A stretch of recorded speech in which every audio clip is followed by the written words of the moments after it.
Bismillahirrahmanirrahim. Assalamualaikum warahmatullahi wabarakatuh. Selamat pagi anak-anakku semua. Semoga kalian dalam keadaan sehat walafiat di rumah sana. Untuk kelas 12 Tata Boga, Ibu akan mengampu salah satu mata pelajaran, yaitu mata pelajaran pengolahan dan penyajian makanan.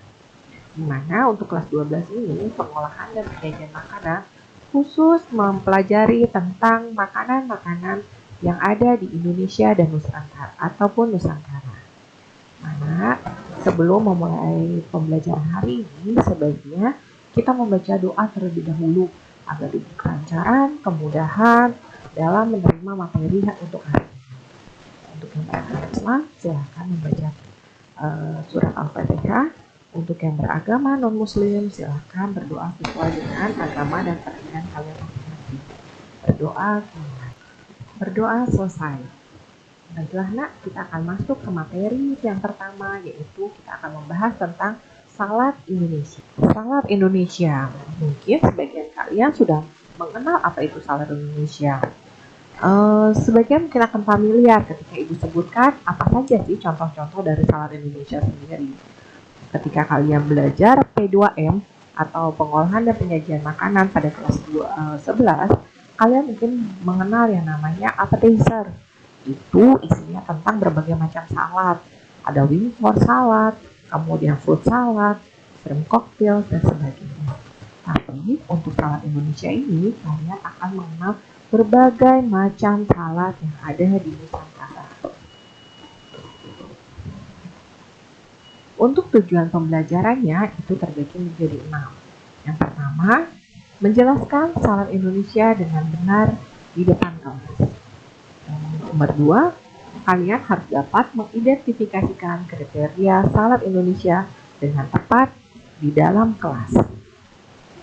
Ketiga, kalian harus dapat membedakan jenis salad Indonesia dengan mandiri di dalam kelas. Ya. Untuk pembelajaran saat ini, kita akan membahas 3 macam tujuan pembelajaran tersebut. Kemudian, setelah tujuan pembelajaran, ada juga yang disebut dengan definisi salad. Apa sih itu yang dimaksud dengan definisi salad? Ya, yang dimaksud dengan definisi salad adalah pada permulanya, salad itu diartikan sebagai makanan yang terdiri dari sayuran segar atau crispy leaf vegetable. Oleh karena itu, banyak perkembangan. Maka pada akhirnya salad dapat diartikan suatu makanan yang terdiri dari sayuran dan buah-buahan segar yang dihidangkan bersama dengan saus.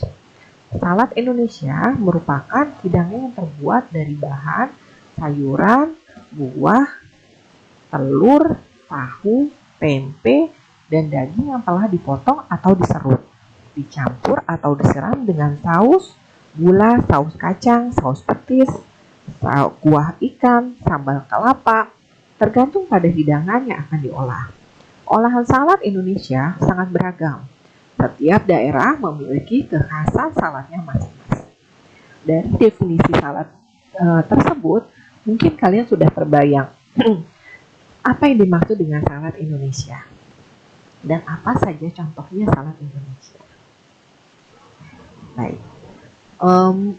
Untuk salad yang menggunakan saus gula, mungkin kalian mengenal yang namanya asinan. Nah, asinan Jakarta atau asinan Betawi itu merupakan salah satu jenis salad yang menggunakan saus gula. Kemudian ada lagi yang menggunakan saus kacang. Apa saja? Ya, mungkin sebagian dari kalian sudah memahami atau sudah mengetahui apa saja sih salad Indonesia yang bersaus kacang. Ada gado-gado, apalagi ada pecel, apalagi ada kredok, lotek, dan sebagainya. Ada juga saus yang disiram dengan saus petis, seperti rujak cingur yang menggunakan saus petis. Kemudian ada juga salad yang menggunakan kuah ikan, seperti salad serombotan yang khas dari Bali. Kemudian ada lagi salad yang menggunakan sambal kelapa. Mungkin kalian sudah banyak tahu untuk salad yang menggunakan sambal kelapa.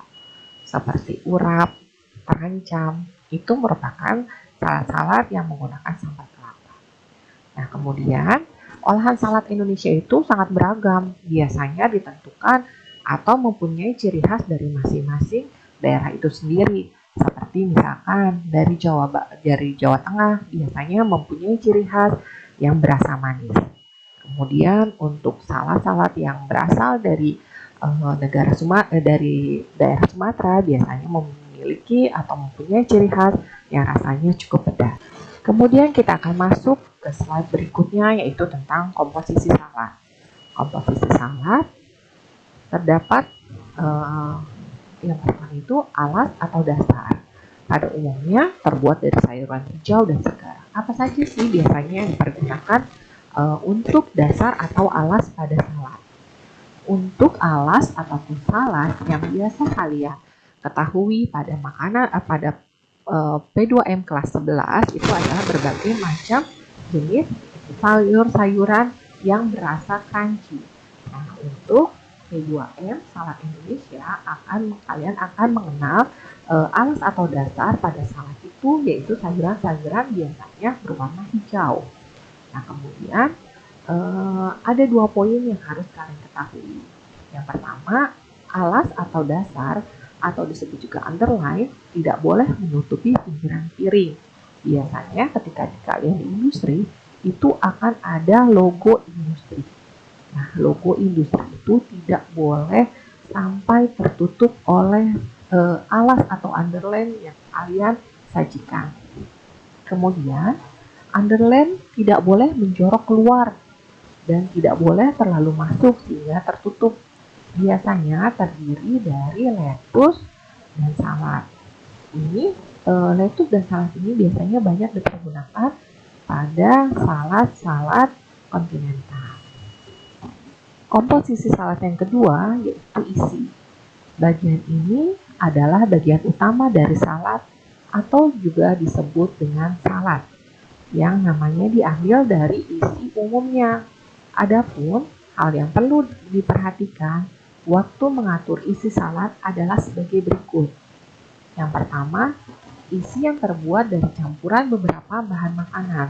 Jadi ini biasanya terdiri dari beberapa bahan makanan, tidak hanya satu bahan makanan saja. Seperti di gado-gado, itu banyak sekali bahan makanan yang terdapat di dalamnya. Ada apa saja? Berbagai macam sayuran, berbagai macam protein, baik itu protein nabati ataupun protein hewani. Kemudian yang kedua itu dressing atau saus. Biasanya dicampur pada saat akan dihidangkan atau disebut juga dengan ala-minute. Menghidangkan yang dicampur dengan saus tidak boleh meleleh karena itu harus dicampur ketika salad akan dihidangkan. Akan tetapi tetap dalam keadaan utuh atau dalam onggokan yang rapi. Karena itu biasanya sausnya dalam bentuk yang cukup kental. Kemudian yang ketiga, isi tidak boleh menutupi bagian logo atau pinggiran kiri. Yang ketiga, itu akan membahas tentang saus, di mana saus adalah cairan yang dikentalkan yang mempunyai rasa gurih, manis, dan enak. Sebaiknya, saus rasanya harus lebih menonjol daripada sayuran segar yang belum dibumbui. Ada beberapa hal yang harus diperhatikan dalam penyajian saus. Yang pertama, saus tidak boleh terendam. Jadi komposisi antara saus dan isi harus seimbang. Tidak boleh terlalu banyak sausnya hingga isinya terendam oleh saus itu sendiri. Ataupun sebaliknya. Isiannya terlalu banyak, sausnya tidak ada. Jadi rasanya hanya rasa sayuran rebus saja. Kemudian yang kedua, saus tidak boleh terlalu encer. Yang tadi sudah dijelaskan slide sebelumnya, apabila saus terlalu encer, maka dia akan meleleh. Nah, itu tidak akan membuat onggokan yang rapi dalam penyajian salad kalian. Melainkan harus kental atau liquid.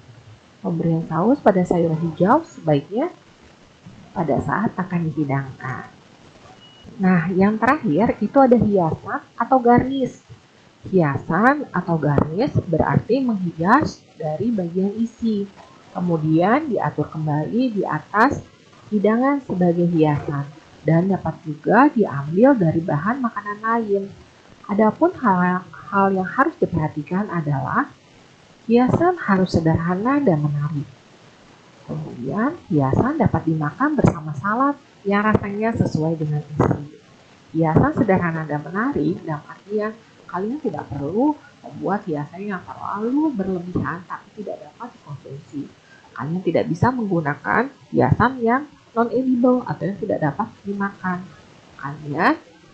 Kemudian untuk hiasan yang dapat dimakan bersama salad, jadi harus disesuaikan dengan rasa salad tersebut. Jangan sampai kalian membuat urap tapi dengan menggunakan garnish strawberry, itu kan sudah tidak bisa, sudah tidak match rasanya. Ya, jadi harus disesuaikan antara garnish dan rasa si salad itu sendiri. Yang berikutnya kita akan membahas tentang kualitas salad. Kualitas salad itu yang pertama kalian harus tentukan dulu tekstur atau susunan bahan-bahan. Salad yang dibuat dari bahan-bahan segar harus tampil segar, lembut, serta bahan-bahannya harus dimasak terlebih dahulu dengan memperhatikan kebersihan, sanitasi, dan hygiene-nya.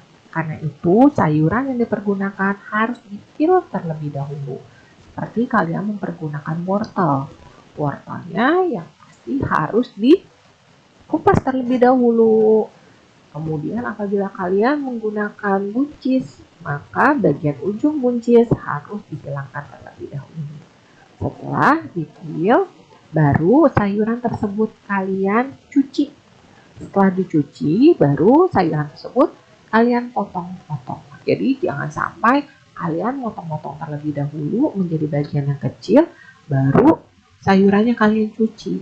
Apabila kalian melakukan hal tersebut, maka akan mengakibatkan vitamin yang ada di dalam sayuran semakin banyak yang hilang. Kalian juga harus memperhatikan sanitasi dan hygiene, karena ada beberapa salad yang juga tidak melalui proses pemasakan. Seperti apa contohnya? Ya, seperti contohnya asinan buah dari Bogor. Itu semuanya tidak melalui proses pemasakan, hanya melalui proses perendaman saja. Yang berikutnya adalah keadaan campuran bahan atau harus konsistensi. Pencampuran bahan utama dengan saus harus tepat, tidak terlalu kering dan tidak terlalu berair atau lembab. Kemudian yang berikutnya, rasa harus seimbang dan harmonis antara body atau isi dan saus dressing. Jadi rasanya harus dimatchingkan. Apabila memang kalian ingin mengambil rasa yang pedas, berarti dimatchingkan apa saja sih sayuran yang dapat dimakan dalam keadaan pedas. Nah, kemudian yang berikutnya adalah penampilan atau appearance. Susunan sayuran yang simetris dan seragam sangat mempengaruhi penampilan salad, sehingga membuat salad tampil rapi dan menarik. Untuk potongannya sebaiknya kalian seragamkan. Apabila kalian menginginkan potongan julienne, berarti usahakan untuk sayuran yang lainnya semuanya dipotong dengan julienne. Baiklah anak-anak, untuk pertemuan satu ini Ibu cukupkan sampai di sini. Apabila ada pertanyaan, silahkan kalian tanyakan pada kolom forum diskusi. Ibu berharap kalian aktif dalam pembelajaran jarak jauh saat ini. Semoga kalian dalam keadaan sehat walafiat. Wabillahi taufiq wal hidayah. Wassalamualaikum warahmatullahi wabarakatuh.